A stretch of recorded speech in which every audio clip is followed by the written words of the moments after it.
Vamos só passar os microfones. Deixa eu ligar o ferro na tomada aqui e a gente passa o microfone. Será que vai ficar igual o PVC que o Arthur passou?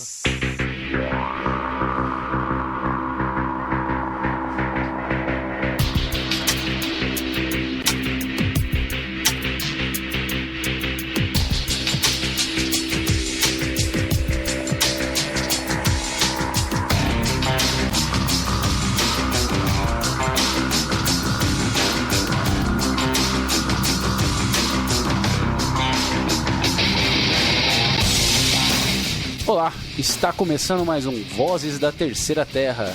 Eu sou o Arthur. Eu sou o Diabético. E eu sou o Ivar. E hoje a gente tem uma premissa muito antiga, né, que a gente vai falar. Quem nasceu primeiro, o ovo ou a galinha? Isso é um mistério. Bem misterioso.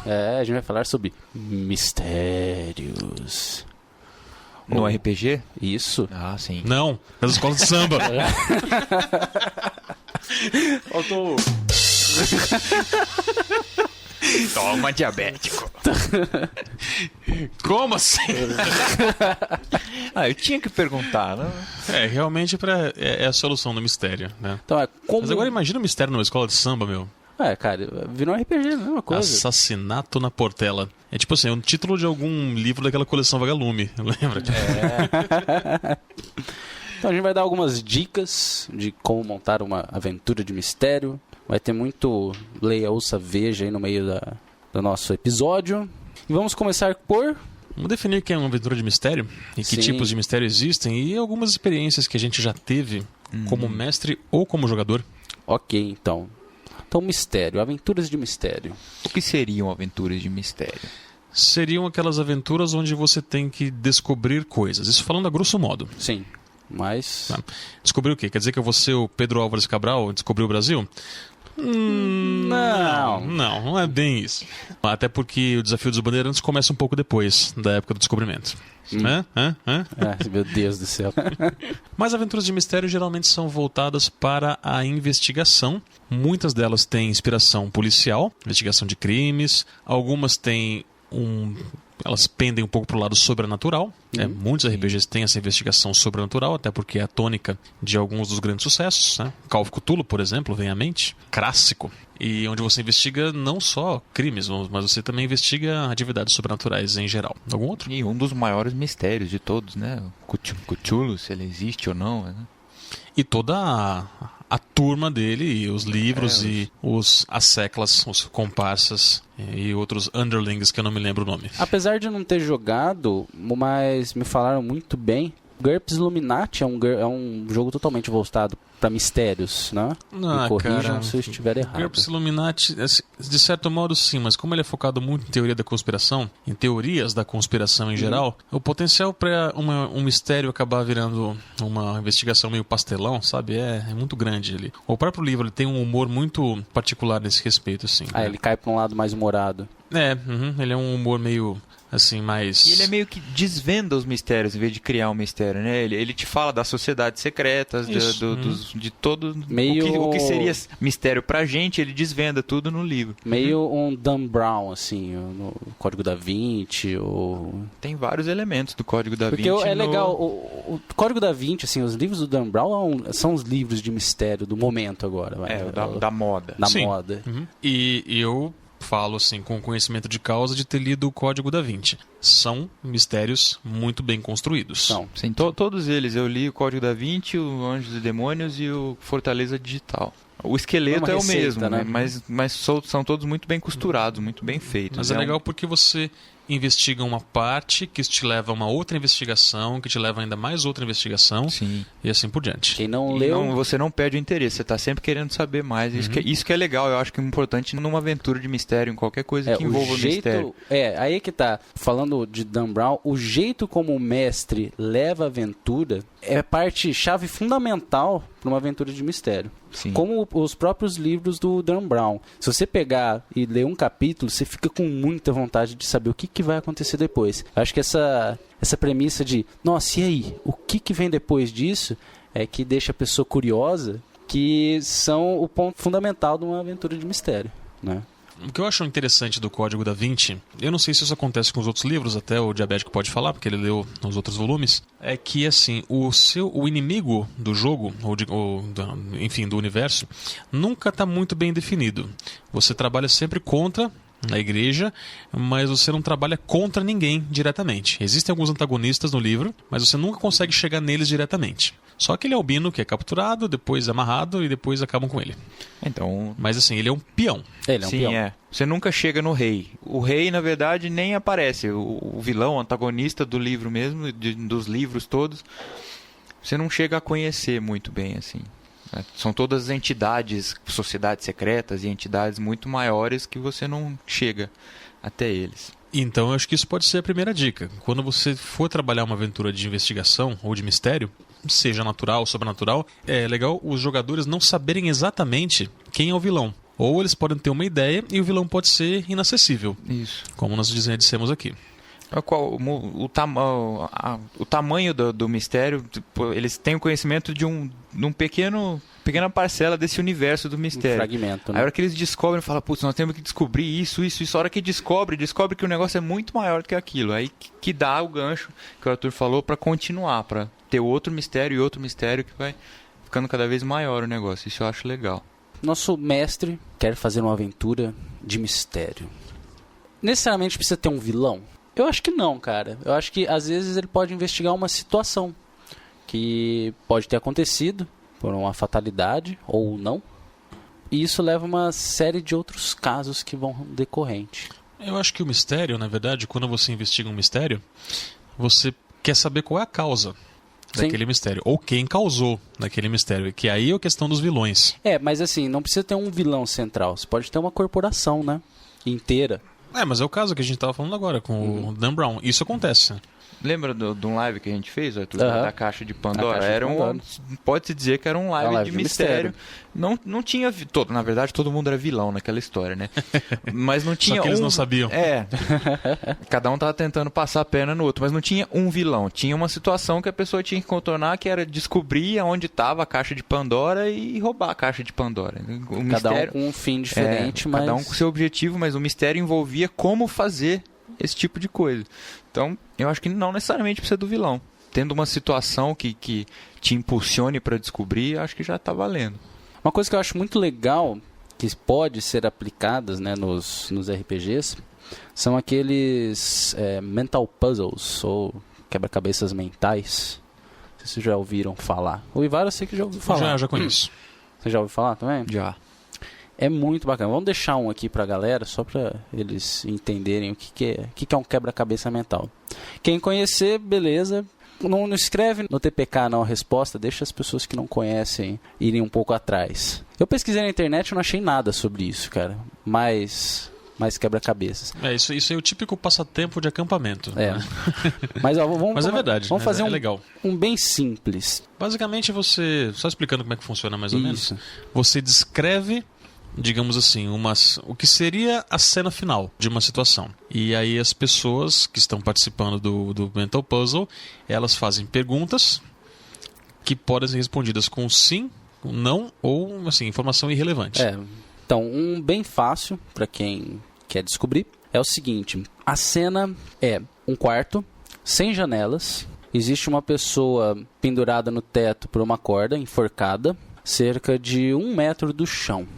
E o chão está todo coberto por água. O lugar não está cheio d'água, só existe água no chão. Agora, as pessoas que estão brincando, né, com esse mental puzzle, vão perguntando o que acontece e a gente só pode falar sim, não ou irrelevante. Uhum. Vão pensando aí, quem sabe a gente dá a resposta Vamos depois. dar alguns exemplos aqui de perguntas que podem ser feitas? Pode ser. A pessoa foi encontrada sozinha na sala? Sim. Tem uma porta na sala? Sim. A porta estava fechada? Sim. A altura da pessoa em relação ao chão é maior do que 2 metros? Não. E assim por diante, né? Isso, É que a gente já sabe a resposta, então nós estamos fazendo umas perguntas assim que a gente já sabe mais ou menos como é que funciona. Mas assim, E como é que se aplica isso no RPG? Como é que eu usaria esse tipo de mental puzzle para fazer a investigação desse mistério? Você pode colocar a cena final, ou o que, por exemplo... Os personagens se deparam com essa cena. Isso, sim. E eles têm que agir juntos para... Mas é a investigação, porque você não pode ficar só perguntando pro mestre como que aquilo aconteceu. Sim, mas aí que entra o que você pode enriquecer esse mental puzzle, né? Vamos pegar esse mesmo exemplo do mental puzzle que a gente acabou de falar. Um grupo, vamos supor que eles têm uma missão muito importante, eles são de alguma organização grande, tipo, sei lá, Scotland Yard, KGB, e ele tem que encontrar um informante que estão querendo assassinar ele, e ele tem a informação-chave, sei lá, para os planos secretos da nação inimiga. Vocês vão encontrar com essa pessoa no apartamento dele e você se depara com essa situação. Ele é enforcado, uns 2 metros do chão e a poça d'água. Os jogadores têm que pensar no que aconteceu. Ou eles podem sacar pela cena o que aconteceu, ou você pode colocar NPCs que vão dar dicas. Por exemplo, vocês encontraram com o leiteiro no dia seguinte. O leiteiro falou que a pessoa que vocês procuravam estava procurando um lugar que fabricasse ar-condicionados ou mexesse com refrigeração na cidade. E assim por diante, né? Até as pessoas descobrirem... Que o cara morreu porque ele estava... Não fala. Desculpa. Mas então, isso é legal. Então, quer dizer, você monta a cena e monta também as possíveis fontes de pistas para os jogadores. Um jogo que é basicamente isso é o Scotland Yard. Né? Ele tem as fichinhas com os... Jogo de tabuleiro. Isso, ele é um jogo de tabuleiro, mas que pode ser aplicado, né? Sim, como fonte de inspiração serve, sim. Ele tem mais de 100 e tralalá casos, acho que 120 casos. Você pode... E não são casos só de assassinatos ou de... São casos de mistério mesmo. E qual seria um sistema que vocês acham que é o mais indicado para um RPG de mistério, assim? Ou um que não se encaixa mesmo? Cara, eu acho o seguinte, eu acho que sistema não é bem o caso nessa discussão. O que eu acho é que para você ter mistérios desse tipo, você não pode ter poder psíquico, onde você tenha psicometria, onde você consiga ler a mente das pessoas, ou necromancia para falar com o morto, porque acaba a aventura. Né? E quando acontecer isso, por exemplo, você colocou uma puta charada na aventura e aquele... jogador muito esperto, sagaz, ele descobre, saca, aconteceu tal coisa, para não falar. Eu acho que o mestre prevenido tem sempre um plano B, né? O plano B. Tem que parabenizar o cara de alguma forma, eu acho. Se ele descobriu numa tacada só, o cara precisa ser recompensado de alguma forma. Aí que a gente lembra nosso episódio sobre trilhas e mapas. Né? Então o mestre que for planejar essa aventura, ele tem que colocar, na hora que chegar nesse ponto do mistério, tem que colocar sempre 2 ou 3 saídas. Eu acho que sim. Na verdade, eu acho que a gente chega num ponto que eu acho legal dividir bem essa parte. Você tem certos mistérios que são mistérios para os jogadores trabalharem e mistérios para os personagens trabalharem. Nesse caso do Mental Puzzle, por exemplo... Se você ficar só no jogo do Mental Puzzle, pergunta sim, não, relevante, é mais uma coisa para os jogadores. Sim. É a pessoa que está por trás do personagem que vai fazer a investigação. Por outro lado, um personagem pode ter uma perícia que eu não tenho, é química, por exemplo. Aliás, faço questão de não ter porque isso é muito chato. Né? Com todo respeito aos químicos que estão de plantão, eu não desdenho da profissão de vocês, pelo contrário. Se um dia eu precisar fazer alguma coisa relacionada à química, eu vou contratar um profissional que entenda disso. Mas, por exemplo, eu não tenho essa perícia na vida real, mas o meu personagem tem. E aí? Então, existem certos desafios que são feitos, são mistérios que são feitos para o personagem interpretar e outros que são feitos para o jogador interpretar.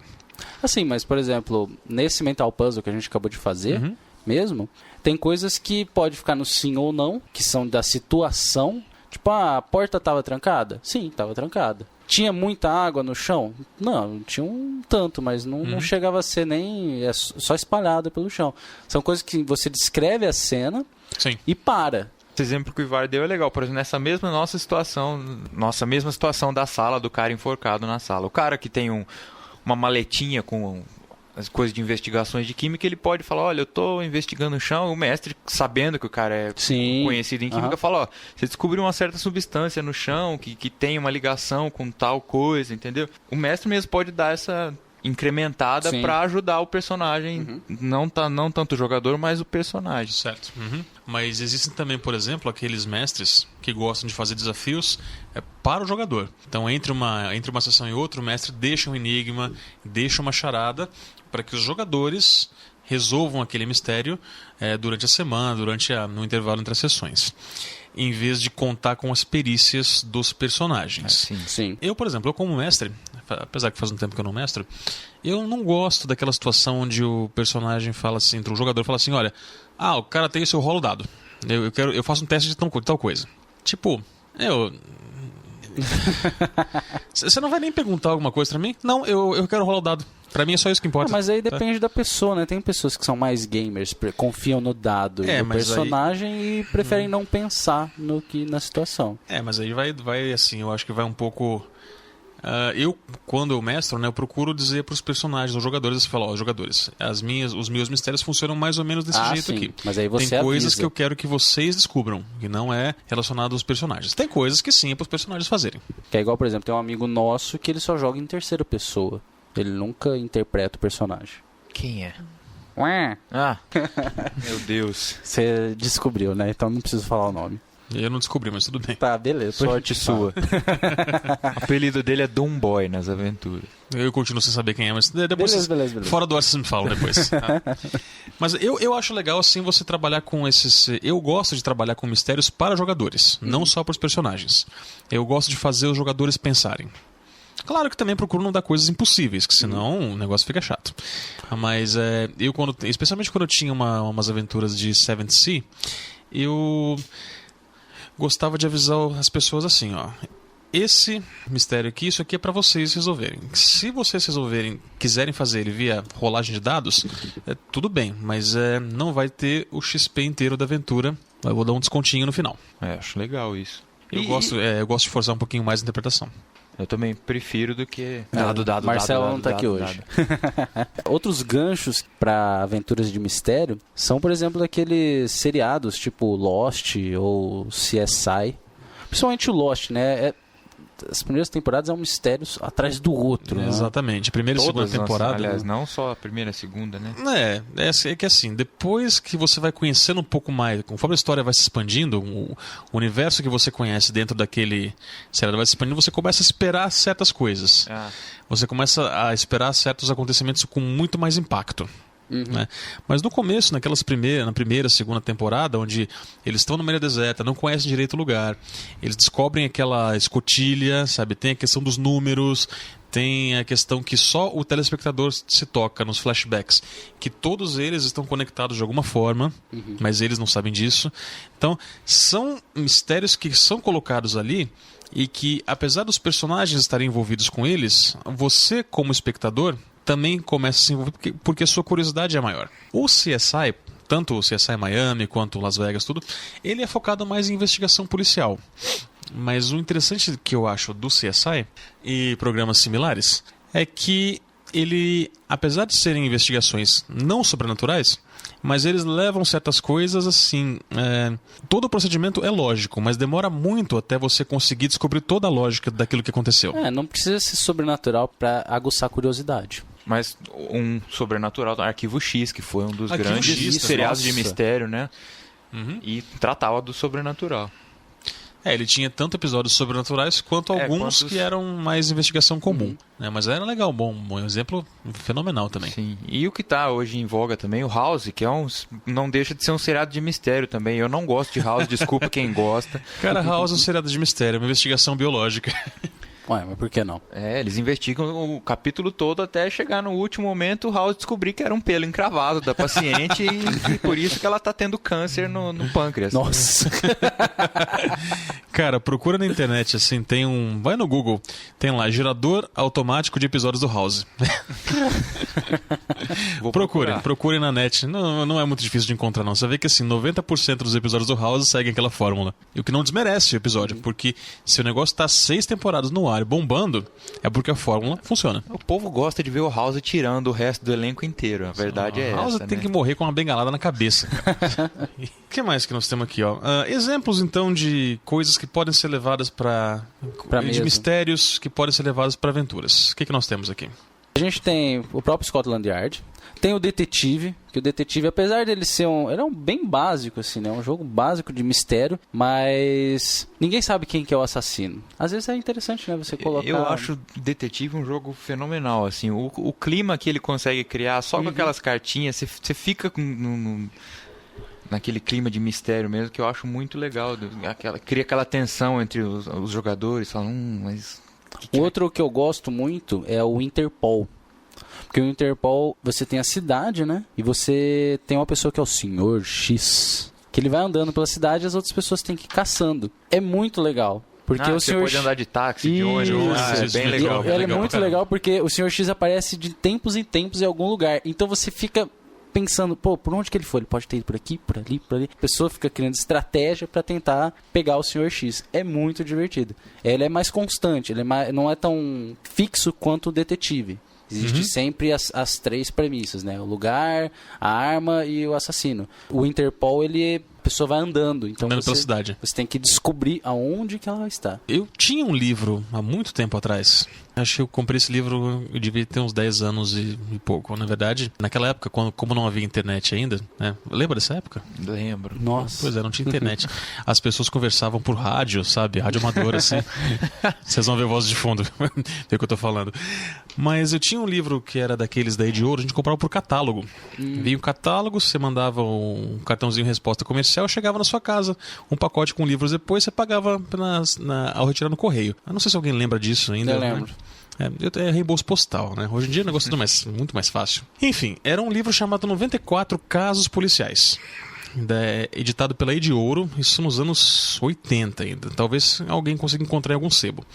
Então, são 94 casos policiais, tem 3 personagens, que é um detetive, um inspetor de polícia e um outro cara. E cada caso é uma página de quadrinho, mostrando todo o desenrolar da investigação. É uma história que... Cada historinha é simples, os personagens são sempre os mesmos. Mas assim, você analisando os quadrinhos, analisando detalhes em cada quadrinho, você consegue chegar na solução. Além disso, ele também tem alguns mistérios em texto, um texto de meia página tamanho... É um pouquinho menor que aquele formato americano de gibi. E mais pro fim do livro, ele tem a parte que eu mais gostava, que é a cena do crime. Mostrava toda a cena do crime, como é que foi encontrado, algumas pistas, se estivessem lá indicando, isso aqui é assim, assim, assim. Se tinha pegada, pra onde as pegadas iam, você tinha que sacar, tinha que descobrir o que aconteceu. Tinha alguns casos que eram tranquilos, os outros eram muito difíceis, muito difíceis. Cara, se for levar, por exemplo, pra parte de jogo de computador, tem um monte. Nossa, tem um monte. Tem esses da internet simples, aquele Crimson Room, não sei se vocês conhecem. Nossa, tem uns puzzles também, né? Que é de... você tá fechado dentro de um quarto. Você tá fechado dentro de um quarto, você tem que sair, descobrir como é que você sai de dentro desse quarto. É muito legal. Mas que jogo é esse? Eu não conheço. É uns jogos feitos em Procura Flash. no Google, Sala Escarlate, Crimson Room. Ah, tá. Muito legal. Você vai procurar... Tem toda uma coleção, acho que tem White Room, Emerald Room, tem várias... Pô, legal. Cara, eu não sei se a premissa é válida, cara, mas eu acho que os mistérios são o que movem as pessoas. Qualquer tipo de mistério. Por que o céu é azul? Não deixa de ser um mistério. E as pessoas vão atrás. Acho que para um jogo de RPG também, né? Tem que ter aquela deixa e a pulga atrás da orelha. Eu acho que são duas coisas que tem que fazer parte do jogo de mistério. Com certeza. E eu acho outra coisa legal também, aquilo que eu tinha citado antes e que foi falado no Lost de novo. Começar pequeno, um universo pequeno de atividade dos personagens, e conforme vai se revelando o mistério, o universo vai ficando maior. Mas tipo, o Lost começou de um lado da ilha, achava-se que era aquilo. Na segunda temporada surgiu o outro lado da ilha. Na terceira começou a surgir outras áreas e vai aumentando, vai aumentando. Isso eu acho bem legal no mistério. Você vai expandindo o seu universo pouco a pouco e o escopo dos mistérios, né, acaba aumentando conforme aumenta o seu conhecimento do terreno também. É uma coisa legal que eu acho que quando você olha pra trás, você fala, o vilão da primeira temporada, vamos falar assim, numa aventura de RPG, seria o vilão da primeira... mini crônica. Primeiro arco de história, talvez. Primeiro arco de história. Você olha pra trás e fala, putz, era tão bobo e ele parecia o arquivilão. Hoje em dia, o que é? Ele não é nada. Eu acho legal isso numa aventura de mistério. Você poder olhar pra trás e ver aquilo que você derrotou era tão... Dragon Ball, por exemplo. Me veio na cabeça agora o Vegeta na primeira e coloca o Cell, o Buu no final. Você fala, putz, quem que era o Vegeta? Não era nada. O Goku dava um peteleco no Vegeta no final. Ele não era o príncipe dos Saiyajins? Assim? Era, mas... Enfim, né? Ele sempre foi pior que o Goku, apesar de eu adorar o Vegeta. Temas para mistério, cara. Eu acho que uma das épocas que casa mais com aventuras de mistério é a própria Guerra Fria, né? Ou o período de guerras, Primeira Guerra, Segunda Guerra. Sempre tem, assim, dois lados e muitas coisas rolando.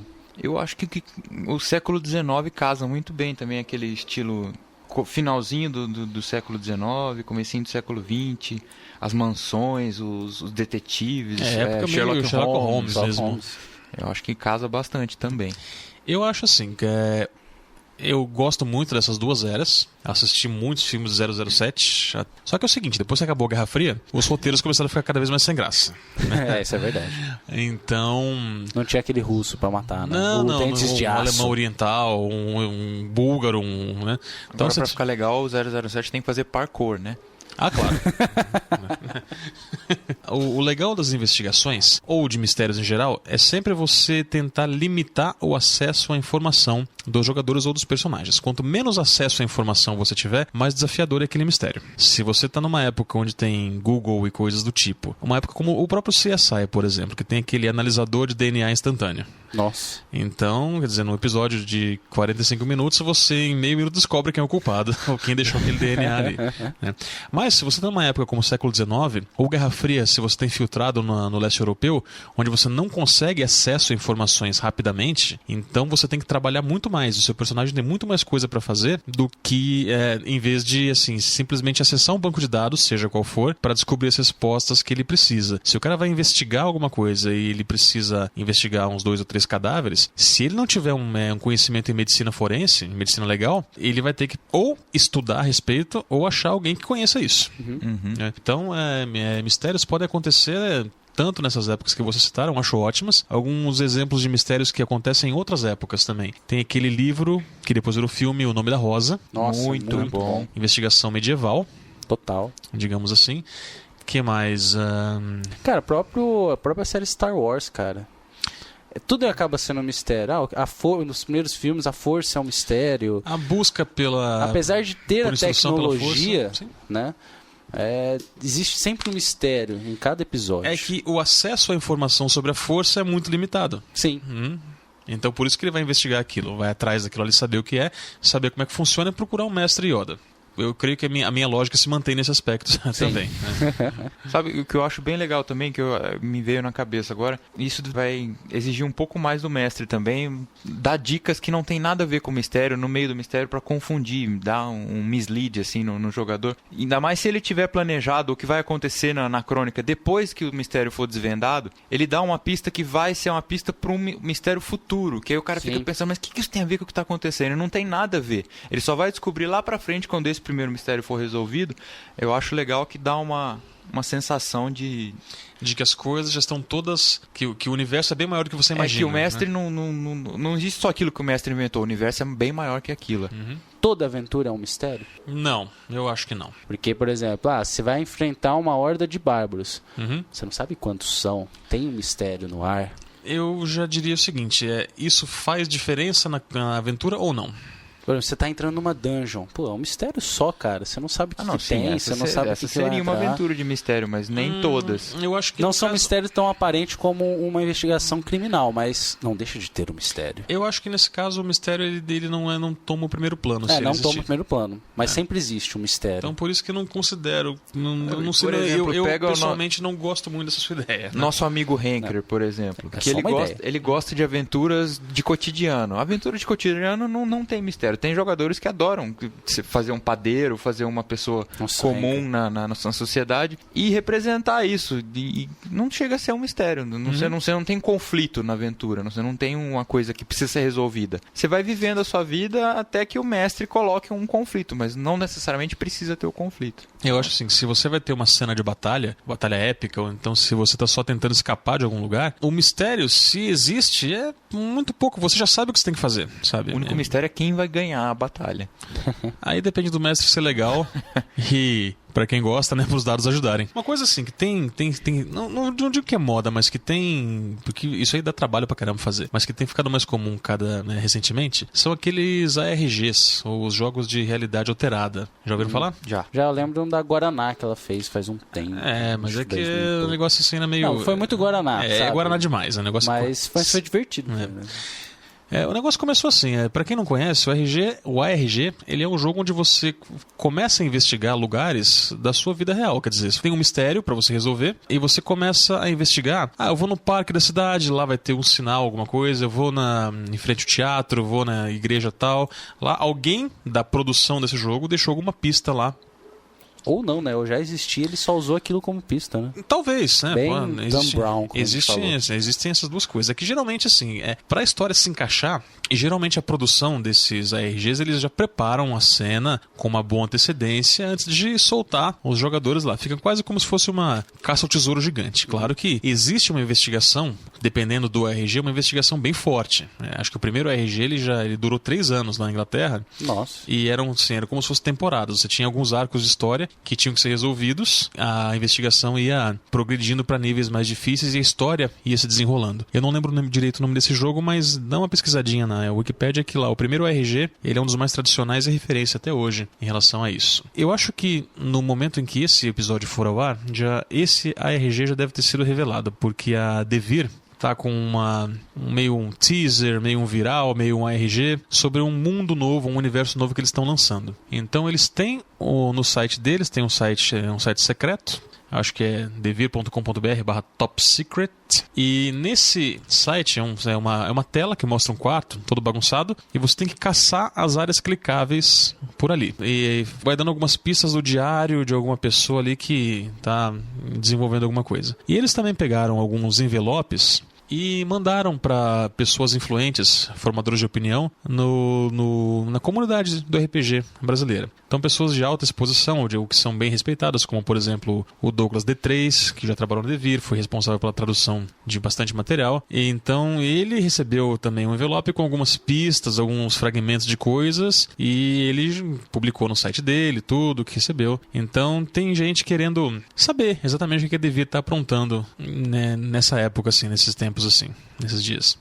O que ela tá querendo lançar e tudo mais. Porque deve ter alguma coisa no forno já pronto para lançar, mas estão tentando criar o hype em cima disso. Entendi. Eu acho assim, cara, em quase 30 anos de existência da Devir, né, é a primeira vez os caras fizeram uma campanha de marketing um pouco mais criativa. Eu acho que merece cumprimentos. Sim, se der certo, ainda melhor ainda. Bom saber, depois vou olhar o site. Bom que eles resolveram investir em comunicação uma vez na vida. Sim, eu só tenho dó de quem tem o touchpad, né? No computador, em vez do mouse, para achar a área clicável com o touchpad vai ser triste. Boa sorte para você que tem o seu laptop. Boa.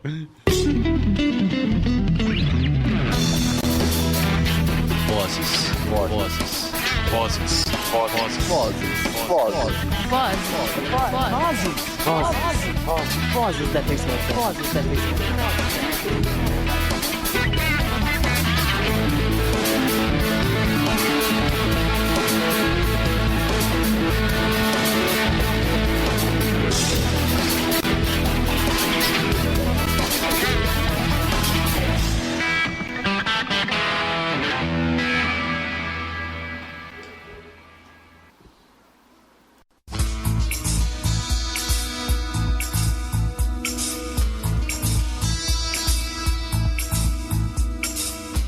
Cara, ar-condicionado. Ar-condicionado é uma coisa muito louca, né? Como é que a humanidade viveu sem ar-condicionado e celular? É nos fácil, últimos cara. milênios, Não cara. tinha energia elétrica.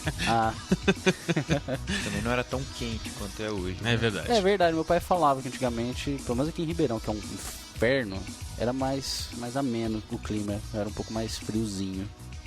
Hoje... Não chegava a cair neve. Hoje em dia tem a neve preta, né?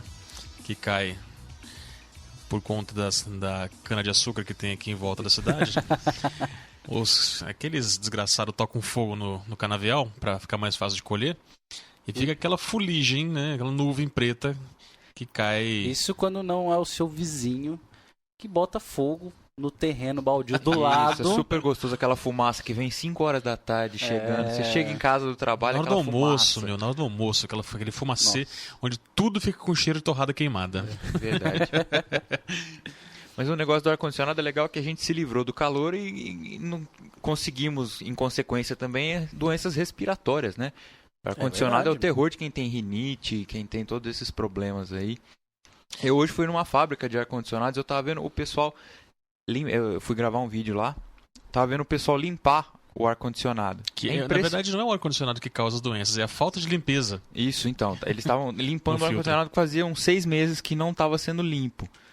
Foi triste o negócio. Eles enfiam um líquido volátil lá, que eu não sei como é que chama. Gasolina. Não é. Nossa senhora. E taca fogo, né? É porque eles estavam com o... Como é que chama aquele treco de fogo? Maçarico? O maçarico bem do lado. Então Lança-chamas. não devia ser gasolina. Não é maçarico, lança-chamas. É um negócio que sai muito fogo. Não, era um maçariquinho. É uma assim, chama daqueles azul. Uma chamazinha pra soldar as coisas. Ah, então. Maçaricozinho. E eles colocam esse líquido e depois colocam o oxigênio do tanque sob pressão para espirrar o líquido pelo negócio inteiro e sair pelo orifício do ar-condicionado. Sai uma água preta, nojenta de lá, que você fala, putz, eu tava respirando aquilo até agora. É que triste horrível, meu. Por isso que eu gosto de ventilador de teto, que também é outra nojeira, né? Na hora que você olha por baixo, assim, você fala, as patas tão bonitas, né? Você olha por cima... Vai olhar por cima. Você consegue dormir embaixo de um ventilador de teto? Eu não consigo. Eu tenho medo que ele vai cair em cima de mim. Não tenho medo que vai coragem. cair, cara. Mas se eu dormir embaixo do ventilador, eu acordo no outro dia meio resfriado. Eu posso dormir embaixo do ventilador até. Aliás, eu até gosto, mas eu tenho que estar com uma camisa. Porque se eu dormir sem camisa, eu acordo resfriado. Pode ser o calor que tiver. Eu também sou meio assim. Agora, eu tinha um aluno que era técnico em ar-condicionado. E o cara me explicou como é que se deu a invenção do ar-condicionado. E isso eu tô assim, como a expressão que eu já ouvi recentemente, eu tô vendendo pelo preço que eu comprei. Não fui atrás para ver se era isso, mas a história faz todo sentido. Então, se tiver algum técnico de ar-condicionado escutando o voz de fundo, pode... Sinta-se livre para criticar. É claro, ou criticar ou então referendar. Isso, corroborar a história. Disse ele que era o seguinte, que o ar-condicionado foi inventado, na verdade, ele ia ser um equipamento para ser colocado numa gráfica, porque devido à temperatura e à umidade do local, as impressões que eram feitas na época, até por conta da tinta, tecnologia e tudo, acabavam ficando meio borradas.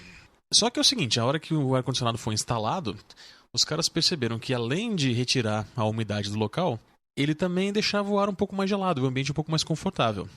Tanto que quem tem ar-condicionado sabe que o ar-condicionado pinga que é uma desgraça, fora da janela. Né? Mas é isso, essa era a função primária do ar-condicionado, que era desumidificar o ambiente. Com o bônus, que hoje é a razão pela qual ele é vendido, que ele refrigera os lugares também. É verdade. Bem pensado. É igual você me falou, eu lembrei do micro-ondas também. Uma das pessoas que inventou o micro-ondas, não, a pessoa que inventou o micro-ondas, era um radioamador. Pois é. É que os ouvintes não estão vendo a parafernália que tem aqui no estúdio novo do Voz do VTT. O Arthur curte fazer radioamadorismo. Ele conversa com os caminhoneiros. É divertido, cara. É um hobby que tá meio esquecido, né? Porque a internet tirou todo o tesão do negócio, né? Só que, mesmo assim, na estrada, quando você tá viajando, é muito divertido você falar com os caminhoneiros. Os caras sempre ajudam, sempre te dá dicas. Você entra nas cidadezinhas menorzinhas, assim, que Você tem um desses que você leva no carro? Tem. Olha só. Teve um caos interessante. A gente chegou numa cidade em Passos.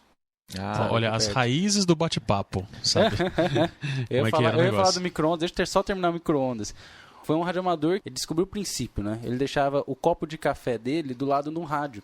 E de tanto ele falar, o copo de café ficava quente e chegava até entrar em ebulição. Ele descobriu, foi pesquisar o que era aquilo, aí descobriu o efeito dos micro-ondas. Quer dizer então que se a gente ficando do lado do rádio, a gente vai cozinhar também. Mas eu não tô falando, relaxa. Ele tá desligado. Bom. Mas se ele estiver funcionando... Tem rádios que, dependendo da potência, você pega uma lâmpada fluorescente, coloca do lado da antena e liga e aperta para falar, a luz acende. A fluorescente acende. Que legal, é bem... A radiação é muito alta. Cara, essa eu preciso voltar, uma pausa de uns 2 minutos aqui para voltar a minha fama de mal. Aquele episódio do mal, sim, foi feito com base nas minhas experiências.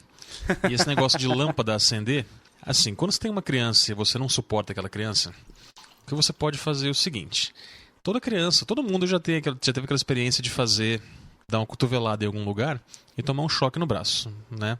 Vocês já? Sim, olha. Então, cara, pra você descontar a sua raiva em alguma criança que esteja te incomodando, fala isso pra ela, que o choque que você toma quando você dá a cotovelada, se ela colocar uma lâmpada na boca e ficar batendo bem forte o braço na parede, tá? A lâmpada vai acabar acendendo. E se ela não acender, você tem que bater o braço cada vez mais forte.